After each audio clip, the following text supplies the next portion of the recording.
Good morning, ladies and gentlemen. It's Wednesday morning, 9:30 a.m. in Los Angeles, and it is time to study Tanya. I am sorry I missed you last week, but here we are, Be'ezras Hashem, continuing. We're studying the first Perek of Tanya. We're still on the first page. If you have a Lessons in Tanya in front of you, we are on page 39, all the way at the bottom of the page where it says, V'oid Sharei B'shah She'oisa Avonos. So just a very quick recap. One of the names of Tanya, of the first section of Tanya, is called Sefer Shel Beinanim, based on the idea that the Gemara talks about how there is different categories, different levels of Jews. There is the spiritually superior individual, at least this is the simple understanding, referred to as a tzaddik. There is the spiritually inferior individual, referred to as a rasha. And somewhere in between, there is an individual called a Beinani. It is to this individual that the Alter Rebbe dedicates the entire Tanya, the entire first section of Tanya, literally actually calling it Sefer Shel Beinanim, and begins with a teaching, with a chazal, with a gemara, with a brisa, that before a neshama comes into this world, every neshama, the neshama is administered an oath, it's made to swear, Tihi tzaddik v'al tihi rosha, be a tzaddik and don't be a rosha, and even if the whole world tells you you're a tzaddik, you should still consider yourself Kirosha, like a Rasha, which the Alter Rebbe will explain means that the neshama is actually instructed to be a Beinani, right? The double expression, Ti tzaddik, aspire to be a tzaddik, v'al ti Rasha, don't be a Rasha, meaning the person should be a Beinani, and even if the whole world tells you you're a tzaddik, you should always consider yourself Kirosha, which is like a Beinani. And so we see that this concept of being a Beinani, of the significance of a Beinani is not, it's not stamazoi, it's not something simple. Every neshama, the mission, the charge of every neshama before coming into this world, in terms of its avodas Hashem, serving Hashem, the instruction is that it should be a Beinani, and that it should always consider itself a Beinani. And so this, of course, is incredibly significant. We also learned that the Alter Rebbe brings from the Gemara that the Rabbah himself said, "Kagoyin no Beinani." Rabbah said, "I am a Beinani." So you see that the Rabbah fulfilled this chazal. The way Chassidus explains it, that Rabbah considered himself a Beinani. And even though Abaye said to him, it's not possible, the whole world requires you to be a tzaddik. If you're a Beinani, then the rest of us are Rishoyim, and we, Rishoyim are considered spiritually dead. Nevertheless, Rabbah insisted that he was a Beinani. Okay. So this is incredibly important. And as we learned, the reason why this is important is because the Beinani embodies the struggle. The Beinani embodies the individual that constantly is on that spiritual treadmill, if you will, seeking to become closer to Hashem, working on themselves constantly to become closer to Hashem. They're always in that mode of avodah. They never, in that sense, graduate. And the Alter Rebbe will explain that in a ruchniistic sense, the avodah is greater than what we perceive as the avodah, the journey, is superior to what we perceive as a sense of accomplishment. And so for this reason, the Alter Rebbe dedicates the Sefer to the Beinani. Okay. In the process, we'll learn about this in more depth today. In the process, the Alter Rebbe gets into a little bit more of the science of what actually is a Beinani. What are we actually referring to when we talk about a Beinani? The simple understanding is based on Gemaras, as we'll learn. But the simple understanding is that a Beinani is half-half. 50% mitzvahs, 50% averos, 50% schusim, 50% the opposite of schusim, etc. So we learned, the Alter Rebbe off the bat says that's impossible to accept, really, that's actually the definition of a Beinani. Why not? Well, the first indication is, because again, Rabbah considered himself a Beinani, and there was no way that the Rabbah, even though he wasn't a Beinani, Rabbah was in fact a tzaddik, and considering himself a Beinani was, in the words of the Alter Rebbe, a mistake, made of course out of humility, but a mistake nevertheless. Still, if actually the meaning of a Beinani is 50% mitzvahs and 50% averos, then there's no way, even through a mistake, even through humility, that Rabbah would be able to make such a mistake about himself. And the Alter Rebbe brings, the Gemara says in Baba Basra that Rabbah never stopped learning, to the extent that even the Malach HaMavos, when his time came, the Malach HaMavos had a hard time taking him because he was always learning. So obviously, that's not what it means. Okay. So what does it mean? The Alter Rebbe will learn this in Mirz Hashem today. But for now, first a few more questions, a few more probing challenges into our understanding of Beinani. Then furthermore, again, if you have a lessons in Tanya at the bottom of page 39, at the time that a Jew, God forbid, engages in a sin, Nikra Rosh Gomer. At the time, they are considered a complete Rosh. Doesn't matter that yesterday they sat and studied Torah and fulfilled mitzvahs for 18 hours a day or 24 hours a day, whatever the case may be. If now you're doing an Aveira, now you're a Rosh Gomer. Not just a Rosh Gomer. And if after that the person does tshuva, Nikra Tzadik Gomer, they're immediately referred to as a complete tzaddik. So how is there? So here the question is: but in addition to the understanding that we need to have here in terms of understanding what exactly a Beinani even is, the bigger question is: how is it even possible to have this concept of a Beinani? Where is there room for a twilight zone? It seems every Jew is either a tzaddik, right? Either a tzaddik, gomer, or a Rosh Gomer. If he's engaged in an Aveira, Chas V'Sholem, he's a Rosh Gomer. And as soon as he does tshuva, he's a tzaddik gomer. Right? The Rebbe had that beautiful Gemara in Masechta Kiddushin that he loved to quote about. I think I mentioned this last time, I don't even remember. But the Rebbe loved to quote this about a man who marries a woman. And, he puts the ring on her finger in the presence of two kosher witnesses.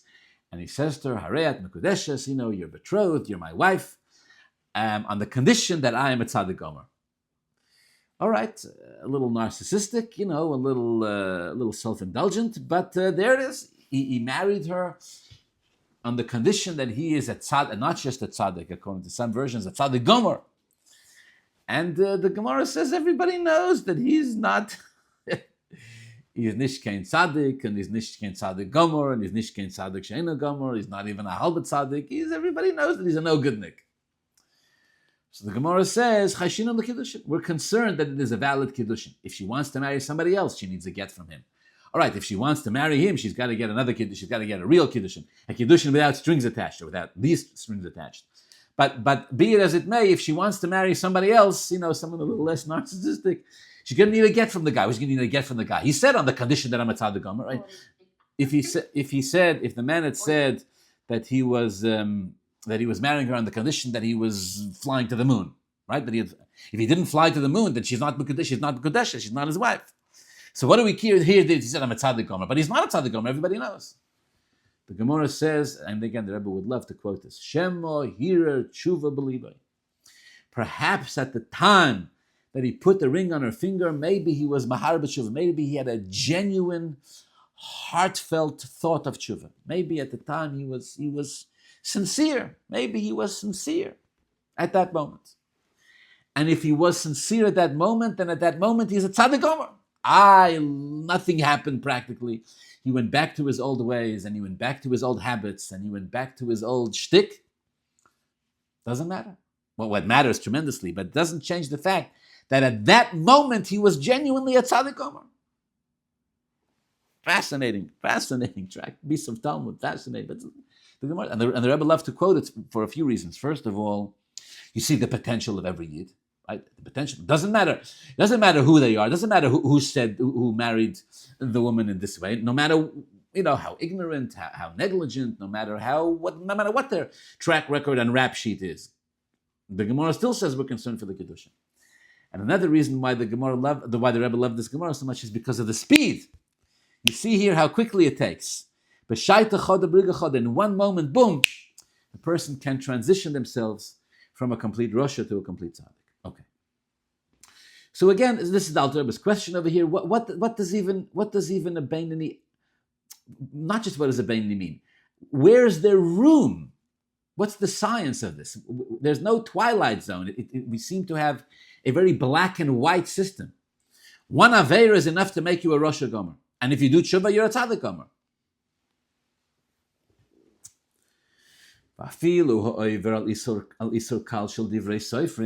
Even if a person violates not a biblical mitzvah, but a rabbinic mitzvah,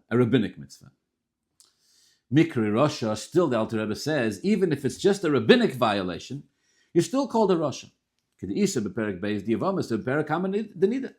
As he quotes two Gemaras. So again, in other words, again, a person would be tempted to say, okay, if I violate a biblical transgression, makes me a Rasha. A rabbinic transgression makes me a Beinoni. No, says the Alter Rebbe, not true. Even a rabbinic transgression puts you in the category of a Rasha. And even if you don't violate anything yourself, but you watch somebody else violate, and you have the opportunity to be moicha, you have the opportunity to protest, and you're negligent, or you're whatever the case may be, you don't take the opportunity, you don't object, you don't protest, you don't correct somebody when you can, even though you've done nothing wrong. So a person would be tempted to think, maybe that's a Beinoni, right? A Beinoni, they don't do any sins themselves, but they're not sufficiently scrupulous about correcting other people, about protesting, about educating other people. Says the Alter Rebbe, no, even that is sufficiently karosha, Perek Vav Teshuvos.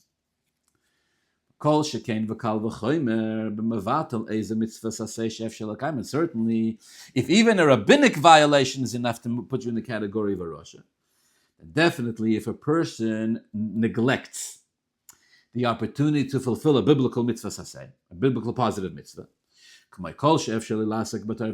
example, if a person at any point has the opportunity to study Torah, and they waste the time, they waste the opportunity to study, and they don't study Torah. About this person, the rabbis taught. Kidvar Hashem Boza, the Chazal said, you had an opportunity to study Torah, and you didn't study. You disgraced the word of Hashem. Hikores, tikores v'goymer, for this, the punishment, the consequences, kores. Certainly, he would be considered a Rasha even more than somebody who violates a rabbinic prohibition. We come to the following conclusion. A Beinoni, although we don't know what it is yet, we haven't given an answer. What is a Beinoni? But this we do know. We have what's called Yediyas Hashlila. We know what a Beinoni is not. Ein boy afilu oven bittul Torah. The Beinoni has not a single violation in his track record. Nothing. Not even bittul Torah. Hasidim would say, it's explained, why not even bittul Torah? Because bittul Torah is something the Gemara is very difficult to refrain from, to use our time properly every single moment. Very difficult. The Gemara says this is something that people this is one of the three sins. Ein adam nitzal men b'chol yom. We violate every day, wasting time. So a Beinoni doesn't waste a second of time. A Beinoni has no violations. If he did have a violation, he did tshuva for it. Umishum hochi, says that Alter Rebbe, because of this, we can already begin to see why there was room for Rabba to mistakenly think of himself as a Beinoni. Why? Because a Beinoni is not 50% mitzvahs and 50% averos. A Beinoni is somebody who has no averos at all. Because any infraction would be enough to immediately put him in the category of a Rasha. Not even a Beinoni doesn't even have the infraction of bittul Torah, which is very difficult to refrain from. Even that the Beinoni doesn't have. So even though Rabba studied Torah non-stop like Pasik Pumim Girsa, still he thought of himself as a Beinoni because a Beinoni also doesn't waste a second of time. A Beinoni also doesn't violate the concept of the mitzvah of Talmud Torah at all. Doesn't waste a second. So here we have perhaps the first inkling, a first sense into what it is that we're talking about. We're talking about a Beinoni, talking about somebody who has he's not 50% mitzvahs and 50% averos, but he has no violations, no averos at all. If yes, he immediately did tshuva. Okay. And so the obvious question is, if that's the case, what's the difference between a Beinoni and a tzaddik? If a Beinoni has no violations and he's perfect, because any infraction would be enough to put him in the category of a Rasha, then in the end, this is going to be dealt with at great length here. So if that's the case, what's the difference between a Beinoni and a tzaddik? Seems like we've just described the tzaddik. And the Alter Rebbe's answer, of course, is going to be that the difference is that the Beinoni still has a Yetzer Hara. He still has a Nefesh Abamis. He still has he still has this evil inclination or this animalistic inclination, these types of temptations. The Beini has them as well. Now the Beini controls them, the Beini subdues them, the Beini's Yetzer Hara may be in a state of comatose, maybe in a state of sleep. The Beini, there are different levels of Beini, right? The Beini may be in a state where he's wrestling with his Nefesh Abamis nonstop, or he may be davening, in which case his Nefesh Abamis is in hibernation.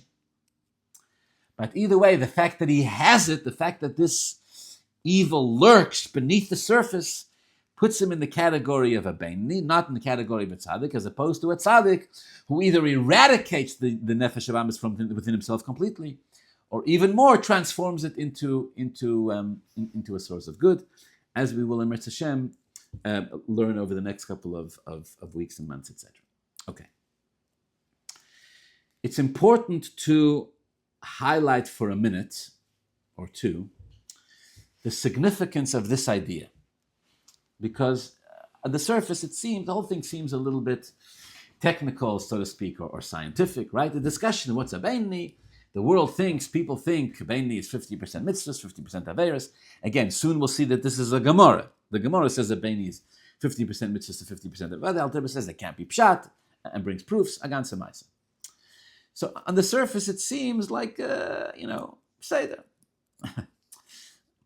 It seems like a sort of a gateway, if you will. A gateway. We have to learn Chassidus. Soon we're going to learn in Mirz Hashem.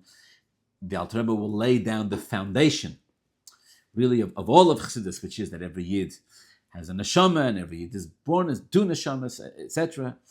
It sort of seems, I guess, kind of peripheral, Yeah, the Alter Rebbe says a Beini can't be 50% mitzvahs, 50% averos, because, number one, how would Rabbi mistake himself as a Beini b'chlal? And even one avera, any avera, is enough to make a person a Rasha. So I guess question number one is, all right, Beseder, why is the first page of Tanya is such a long discussion that any avera makes you a Rasha? That's question number one. And then you have a much bigger question, which people don't even necessarily have the chutzpah within themselves to ask this question as they study the opening page of Tanya. But it's a question nevertheless. And in the words of the Alter Rebbe says, if a person considers themselves a Rasha, Yeira levavai, they'll be despondent and they'll be upset and they won't be able to serve Hashem b'simcha v'tuv levav, with happiness. So here you have the opening page of Tanya, the first page of Chassidus, and the Alter Rebbe says, by the way, you're all a bunch of Rishonim. Of course, those are not the words, but that's what we walk away with, right? You violate you violate one thing, you're a Rosh, a Nishtam a Rosh, a Gomer. And even if it's rabbinic, a Rosh Gomer. And even if you can stop someone else, from doing an Aveira, weiter Rosh Gomer, right? You waste 1 second of Bittul Torah, you're disgracing the word of Hashem, you get chorus. What kind of a recipe is this for serving Hashem b'simcha v'tuv levav, to know that you waste 1 second of time? You waste 1 second, you're disgracing the word of Hashem, you chorus to chorus. How are we supposed to find motivation and excitement to serve Hashem from all of this? So I want to say two things.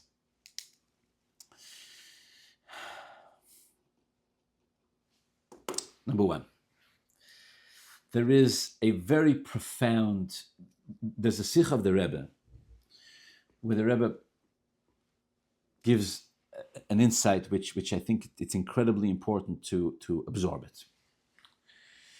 It sounds harsh, but it's not intended to be harsh. It's intended to be honest. It's intended to be divine wisdom. The Rebbe says like this: it's a sikha that discusses, among other things, the Jewish people worshiping the Egel Azov. Right, 40 days after Matan Torah, they make this golden calf and they worship it. Rashi brings the Medrash quotes. It didn't end with Avodah Zarah. It extended to Gilei Arayos, incest and immorality, Shfichas Damim, murder, etc., etc. So the Rebbe says, what was the story? They didn't start out initially with Avodah Zarah. It started out initially with Moshe Rabbeinu not showing up at the time that they thought he was supposed to. The Satan showing them in the heavens that Moshe Rabbeinu was being carried in a coffin, and they felt a need to replace Moshe Rabbeinu. What was Moshe Rabbeinu to them? Moshe Rabbeinu was the intermediary, the one who communicated them the word of Hashem. They needed to replace it, so they made this Egel Azov, which, again, at the outset, at the beginning, the intention of the Egel Azov was to serve as a conduit, a transparent conduit, through which Hashem would communicate with the Jewish people instead of Moshe Rabbeinu. Where'd they get the idea from? Turns out, the idea is not that off, because actually one day the Jewish people would build a Mishkan and a Beis HaMikdash. And in the Mishkan and the Beis HaMikdash there would be a Kodesh HaKadoshim. And in the Kodesh HaKadoshim there would be Kruvim. Kruvim is molten golden images. And Hashem says, V'nayadati l'chosham, v'dibarti yitchem ala kaperes. Hashem said, I'll communicate with you, the Jewish people, through the Kruvim. And the Rebbe brings even more. The commentary is right. 40 days before the worshipping of the Egel Azov, the Jewish people was Matan Torah. And at Matan Torah, the Jews saw Ma'aseh Merkava, which means they saw the divine chariot, right? They saw the chariot of Hashem.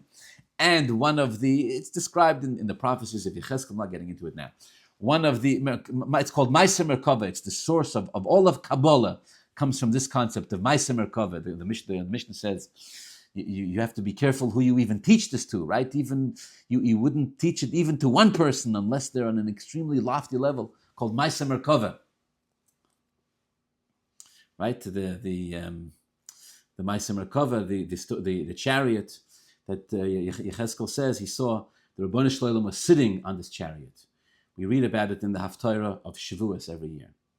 So the Jewish people at Matan Torah, they see this chariot, and on one of the wheels of the chariot, there is this Pnei Shur, there is this image of the ox, and the Jewish people see it and they imitate it in making of the Egel Azov.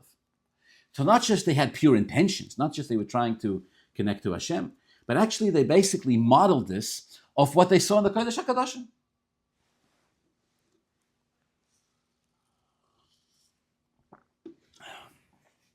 Rabbi Yisrael Meir Lau, open parenthesis here. Rabbi Yisrael Meir Lau, I believe the first time he went into the Rebbe for Yechidus, so the Rebbe secretaries gave him the last appointment of the evening, the last Yechidus of the night.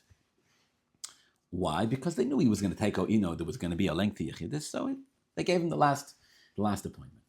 Anyways, he sat with the Rebbe, he came with his entourage, and first the whole entourage was there, then everybody left, and they sat alone, which was, I believe, the minhag, the way it worked with the Rebbe. And then at some point the meeting ended, and Rabbi, they bid each other farewell, and Rabbi Lau left.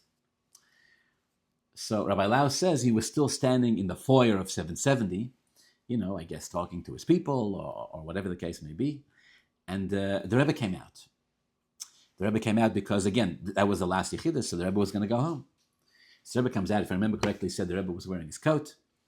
And the Rebbe comes out of his room. The Rebbe walks straight over to Rabbi Lau, and with a very serious expression, the Rebbe says to him in Yiddish, "Was wird sein mit Ma'aseh Merkava?"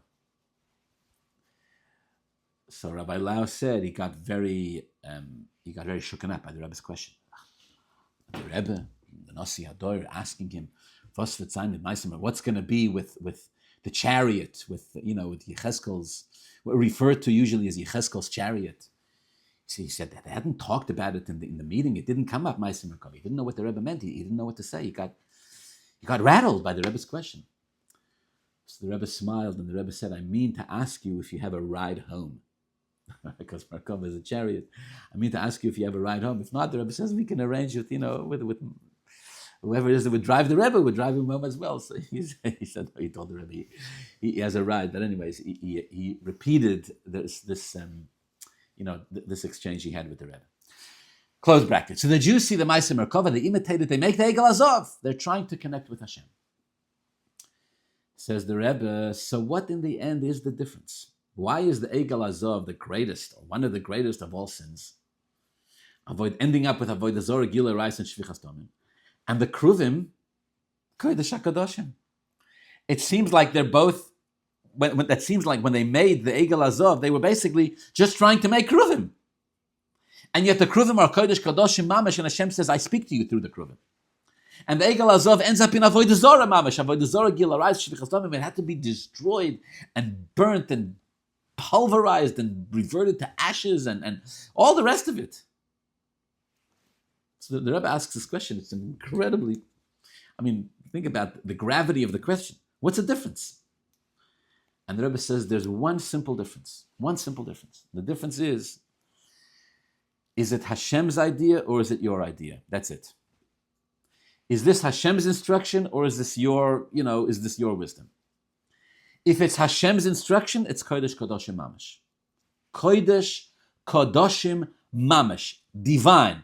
It'll sit in the Kodesh HaKadoshim and Hashem will speak through it. And communicate everything that needs to be communicated to the Jews. Finished. If it's the exact same thing, but it's your idea, it's Avodah Zarah, Gilei Rais, and Shvichas Damim. Wow. What an insight. Why? Why is it so black and white? Why can't there be anything gray, anything in between? Chassidus says there's nothing in between. Because the very definition, again, as we'll learn later on in time, the very definition of connecting to godliness is that it's on God's schedule, it's on God's agenda, it's what Eibishter wants. And there is the only way to connect to that is through a sense of bittul. And if you have wonderful ideas and novel insights, etc., and brilliant stuff and contributions to make, but they are your own, even if they are your ideas as to how to connect to Hashem, at the end of the day, if it's you, it'll end up in Avodah Zarah, Gilei Rais, and Shvichas Damim. There's nothing in between. There's no gray zone between a sense of self and a sense of bittul. It's either, it's like in a relationship. It's either about me or it's about you. Which one is it? If it's about me, then it's about me. If it's about you, then it's about you. We're not the same.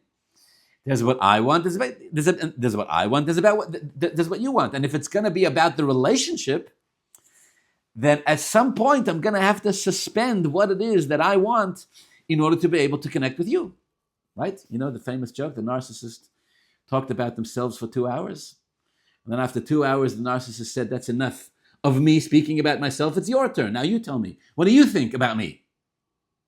Because it's all got to be about me." So the Rebbe says, in the end, there's a black and white element to this that goes v'mizokt ad hasof, that goes till the end. There's no room for compromise. No, it's either about Hashem or it's about you. If it's about you, then in the end it's Avodah Zarah. At the beginning, it's Avodah Zarah on a very subtle level, because any form of arrogance or ego is Avodah Zarah on a subtle level. But it ends up with actual Avodah Zarah and Gilei Rais and Shvichas Damim. Why am I saying all of this? I think in a ruchniistic sense, this is the reason why the Alter Rebbe digs his heels in the sand so deeply over here on the first page of Tanya, that a Beinoni doesn't have a single Aveira, not one.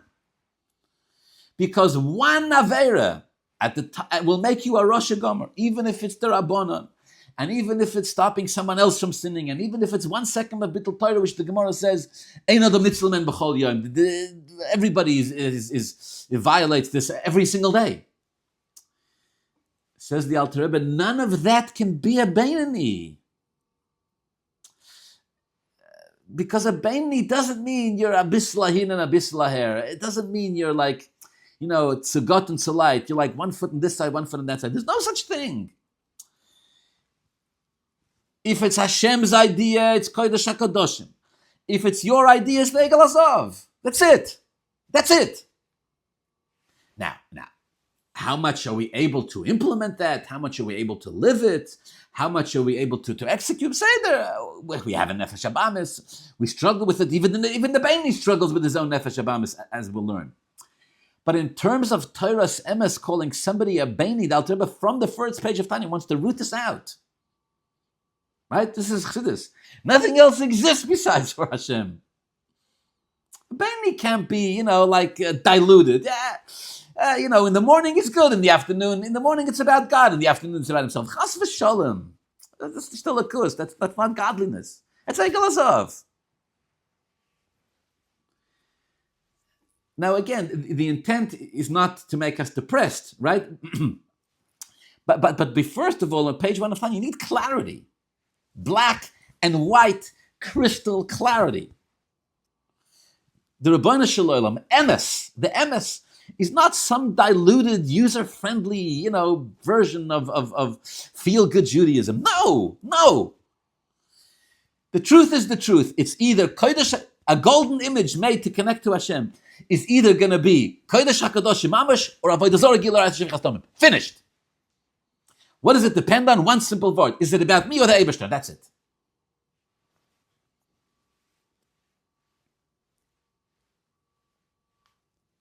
You know, it's like the Ganef.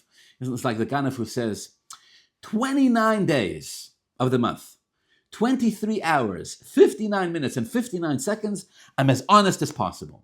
1 second out of every month, from somebody else's bank account, I take out $35,000. But it's 1 second. The rest of the month, I'm completely honest. No. What's 1 second in 1 month? Forget bottle b'shishim. It's bottle b'elef alaf ribu rivaves. No. If you steal once a month or once a year, you are a ganef. Finished. You want to do tshuva? Give back the money.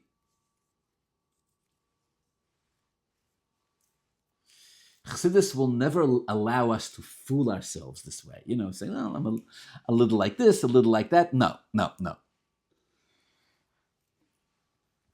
If you have a personal agenda, regardless of how small it is and how short it is, if there's a personal agenda involved, that personal agenda divorces you from God. It makes you, in the words of the Alter Rebbe, a Rosh Gomer. Okay. Now what about the other question? Right? Now what about the other question? The question is, well, how's that supposed to make us feel? What? The Gemara itself says, we cannot protect ourselves. So what do you want from us? How are we supposed to be b'simcha to live up? Here I have to quote my favorite Tanya, my favorite Chassidus teacher, my own father, Zalzain Gesund. And he has a phenomenal analogy for this. Phenomenal. Bear with me. He says like this. He says, imagine I come to you one day and I say to you, I know a particular individual, and he or she, they make bad business decisions. To the extent that every single day, their bad business decisions cost them $1 million. And you go, every single day? Yeah. Every day, their bad business decisions cost them millions of dollars. Okay. What have I just told you? On the surface, I've told you that there's somebody who makes bad business decisions, and the bad decisions are incredibly, incredibly costly, costing them millions. Yes. But if you think deeper, I've told you something much greater than that. What I've told you is that this individual has so much money. They're such an incredible trillionaire that they have millions of dollars to lose every single day. Because otherwise, if they weren't worth gazillions and trillions, you can't lose millions of dollars every single day. Sooner or later, you go bankrupt, you have no more access to credit lines, and you're finished. You can't continue. Most of us cannot continue losing millions of dollars every single day. There's no such thing. Right? You lose a couple of $1 million, once, twice, 3 times, you're out. And here the Gemara says about these particular sins that the Alter Rebbe says here makes you a Rasha. Ein adam nitzel men b'chol yom, every day we have these challenges. So my father Zalzain Gesund, he likes to explain. So what's Alter Rebbe saying? What Alter Rebbe is saying here is you have to understand your neshama, your connection to the Eibishter is so powerful and so deep and so wealthy and so infinite that you remain a yid with a neshama despite the fact that sholish averos ein adam nitzman, despite the fact that for the vast majority of us we're not yet on the level of beinoni, and so we have these violations. In other words, you have to put things in context. Yes, these violations are serious, and the Alter Rebbe is not mincing his words here in describing the individual with these challenges as a Rosh Gomer. And in the words of the Gemara, you waste 1 second of Bittul Torah. Kidvar Hashem bozo, he chorus, tikoris, v'gomer, there's chorus, yes. But at no point do we tell the Jew, all right, you're out. Sei gesund, go become mechveis, go, God forbid, join a different nation. There's no such thing. That means the reservoirs and the resources and the connection of the neshama to the Eibishter that lies deeper than this is so powerful and is so infinite, right? The credit line is so great. we have the boss's credit card. It's the company credit card. It's so great, so infinite, that every day we're still here. We're still in the game, so to speak. We're still experiencing this. These spiritual challenges were ein adam nitzvah men b'chol yom. And so for this reason, we asked, how can a person be b'simcha? Well, we can be b'simcha because what it's really saying is that deeper than all of this, there is the neshama itself, which has an unconditional connection to Hashem that remains no matter what. Okay, let's wrap up. So this is a conclusion we've come to here. That a Beinani, what he is exactly, we haven't spelled out yet, but we know what a Beinani is not. A Beinani is not an individual with any type of spiritual violation. So this Sefer Shel Beinanim, dedicated to this individual who transgresses nothing. The difference between him and a tzaddik, as we're about to learn, is that the tzaddik actually has no impulse. The tzaddik has no temptation to sin, whereas the Beinani always does. And so in the end, as we keep saying, the Beinani becomes the icon or the persona or the embodiment is the right word. The Beinani becomes the embodiment of a person's struggle, of a year's struggle in avodas Hashem. Okay. For the sake of clarity and completion, we'll also study the footnote over here. In the footnote, the Alter Rebbe put this sort of in a side note because this deals with what seems to be a contradiction to what we're learning here from a section in Zohar.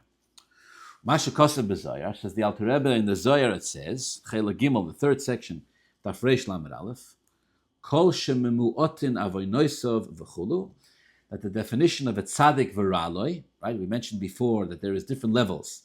Something called a tzaddik v'raloi. The definition of a tzaddik v'raloi is Kol shememuotin avoynoisov. Anybody who has less sins, less averos than mitzvahs, is called a tzaddik v'raloi. This is what it says in Zohar. So Alter Rebbe is asking, I just told you that even a Beinani, never mind a tzaddik, even a Beinani has no sins at all. And the Zohar says that not just a Beinani, even a tzaddik v'raloi is somebody who not just has sins, but has it could have many sins, just as long as it's less than their mitzvahs, they're tzaddik v'raloi. So this seems an open contradiction. He Shailas Rav Hamnuna Leo says Alter Rebbe, this, if you look in the Zohar, you'll see Rav Hamnuna asked this question to Leo. He asked him that this, in other words, in Rav Hamnuna's question to Leo, he asks him based on this assumption that a tzaddik v'raloi is somebody who has less mitzvah, he has less averos than mitzvahs. Avol fi tshuvas Leo, but in Elio's answer, when Elio answers Rav Hamnuna, Pirush tzaddik v'raloi k'meshikosav b'rayim mehemna parsha mishpatim dil'el, the meaning of tzaddik v'raloi in the process of the answer, where Leo responds to Rav Hamnuna, it becomes clear that the meaning of tzaddik v'raloi is not somebody with more mitzvahs than averos, but the meaning of tzaddik v'raloi is, as we learned before, quoted from the Ra'im, a different section in Zohar, that not that he sins, but that the ra'loi, that the evil is subdued, the evil is subjugated to the good parts of him. And Alter Rebbe says, we quoted from Ra'im Mehemna, Parsha Mishpatim Dil'el. So yes, the quote, Kol shememuotin avoynosav, whoever has less sins than mitzvahs, is a quote from Zohar, but it's from a section in Zohar where Rav Hamnuna is asking a question to Leo Hanavi. But according to Leo Hanavi, based on Leo Hanavi's answer, it's clear that that's not in the end the definition of tzaddik v'raloi, but rather tzaddik v'raloi means that the evil is bottled loy to him. And so we're back to our original assertion that a Beinani has no averos, even a Beinani has no averos. Certainly a tzaddik has no averos. The only difference is that a Beinani's nefesh habamis has power, and a tzaddik's nefesh habamis, either if he's a tzaddik v'raloi, has no power because it's subdued, or if he's a tzaddik v'tovloi, then it's been completely eradicated or transformed. The Shivim Ponim La Torah, Alter Rebbe concludes with saying there's 70 ways to interpret every part of Torah, and therefore, even in this question, in other words, because you can ask, well, how did Rav Hamnuna even ask such a question? But Alter Rebbe says because Shivim Ponim, every element of Torah can be understood in 70 different ways, and so therefore, And so therefore, Rav Amnuna thought that perhaps one of the 70 ways to interpret the Torah would interpret Tzadik V'Ralei means that he has less Averet than mitzvahs. All right, we'll continue next week. I just want to add one more thing. The Alter Rebbe before mentions that if a person has the opportunity, the ability to rebuke another Yid, call me, v'afilu mi sheyesh b'yodo limchos.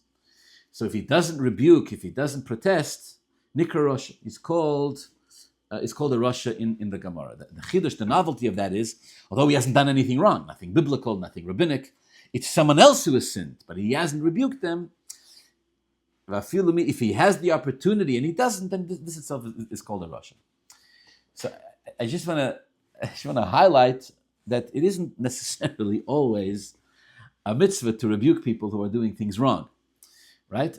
Because the diuk here, the emphasis here is that you have the opportunity to correct somebody, meaning that you have the opportunity to say something to someone in a way that your words will be heeded, in a way that your words will be absorbed and taken seriously.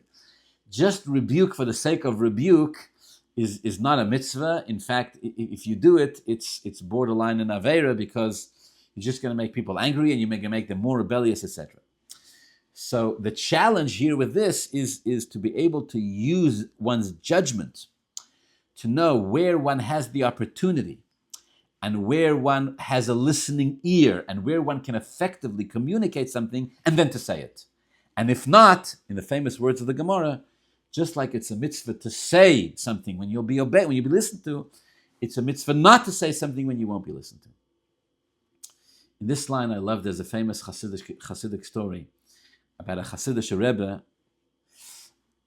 I think it may have been the Sigater, I'm not sure. Anyways, he was on his way to the mikveh on Friday afternoon with his gaba, with his shamash, as is the custom of Hasidic Rebbes. And as he's going to the mikveh, he takes a left turn and he goes off in a different direction. And the Gaba who's with him, of course, has no idea where he's going. But one of the golden rules with Shamoshim, with Gabas, is that they don't ask any questions. You know, he's got his Rebbe's bag, his towel, his change of clothing, whatever, and he's walking with him. And his Rebbe walks into the most affluent neighborhood in town. And he walks into the main street, and he walks over to the fanciest house, and he walks right up the walkway, and he knocks on the door. And sure enough, a butler opens the door. Butler takes a look. A Hasidic Rebbe, prestigious-looking Jew, a Gaba. Can I help you? Do you want anything? So the Hasidic Rebbe stands there and he doesn't say anything. Nish kein Wort, not a word. Are you lost? Do you need gas? Do you need to use the phone? Do you need to use the restroom? Nothing. The butler has never seen anything like this. He calls the owner of the house. The owner of the house is the bank owner, the banker of the town, the wealthiest guy. A Yid, but completely secular. No, the butler, the owner takes a look. The Hasidic Rebbe is standing there. All right, he was completely secular, but he knew exactly what was going on. He figured the rabbi is there for a donation. He takes a look. He goes, Rebbe, you're here for money? Doesn't say anything. All right, Rebbe, come inside. He brings the Rebbe into his office, sits him down, one chair for the Rebbe, one chair for the Gaba. The wealthy man, the banker, sits down. All right, Rebbe, go ahead. What's going on? The Rebbe doesn't say anything. Not a word. He turns to the Gaba. Do you know what's going on? The Gaba, of course, is not going to say a word. The Rebbe's not saying anything. The Gaba's not saying it. And the Gaba Taka has no idea what's going on. The banker reaches for his checkbook. All right, Rebbe, I understand. I can help you. Can I offer you a cup of tea? Would you like to talk about something? Are you okay? Nothing. The Hasidic Rebbe doesn't say a word. As the banker starts getting angry. What's going on? Not a word. After a couple of minutes, the Hasidic Rebbe stands up and walks himself to the door and leaves and goes to the mikveh. And the Gaba is stupefied, bewildered, never seen anything like it. Sure enough, the Hasidic Rebbe finishes in the mikveh and he goes back home. And who's waiting for him outside his home? The banker. And the banker goes, Rebbe, you're messing with my head. I'm sorry. You come to my house, you knock on my door, you sit in my office, you look me in the face. You don't tell me what you want. You don't tell me why you came. You don't even say a word. What do you want from me? Then you just stand up and leave? You're messing with my head, Rebbe. What is going on? All right, says the Sigater, I'll tell you. The Gemara says that just like there's a mitzvah to say something when you'll be heeded, when you'll be obeyed, when you'll be taken seriously, so there's a mitzvah to be quiet when you won't be taken. So there's a mitzvah to be quiet, not to say anything, when your words have nowhere to land. The Chassidish Rebbe says, I have something that in theory I would love to tell you, but I think you're not going to listen to me. I'm pretty sure, in fact, you won't. So I have a mitzvah to not tell you. Nur sagt the Chassidish Rebbe, you know, us Chassidim, we like to fulfill mitzvahs behidur.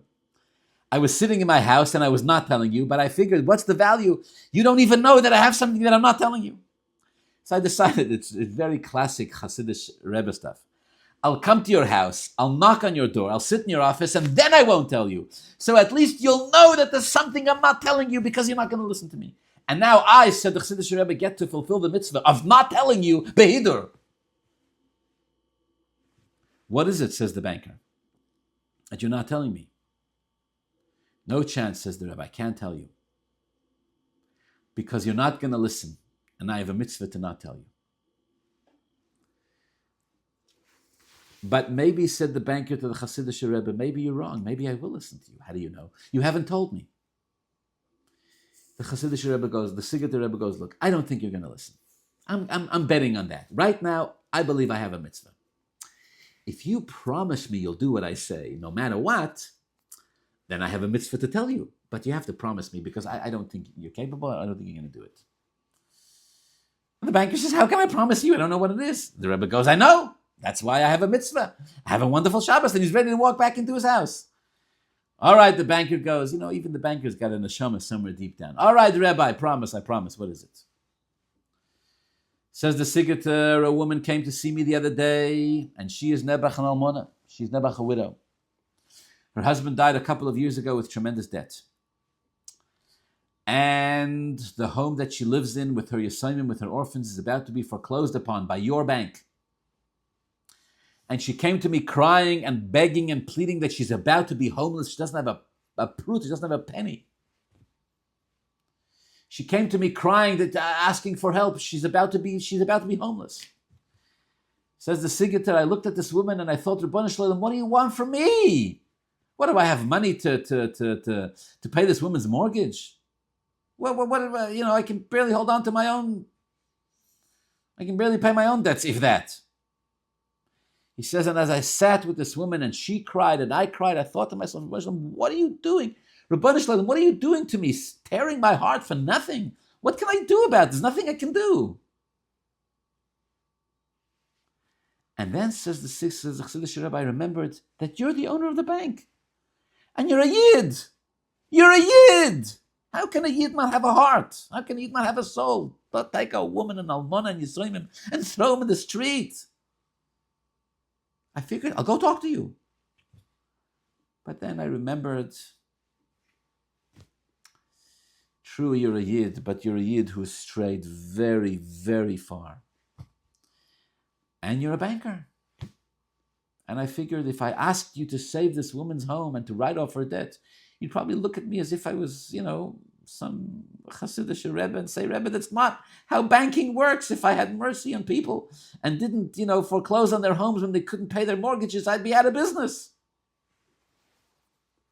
So again, I'm back to the same question. So why is Hashem bringing me this woman in the story? There's nothing I can do. And I realized, said the Sigater, that I have a mitzvah to not tell you until you promised you take care of it. Now go write this woman's debt. Now go write off the debt for the Almona v'Yesomim. And save their home. And the banker goes, Rebbe, are you out of your mind?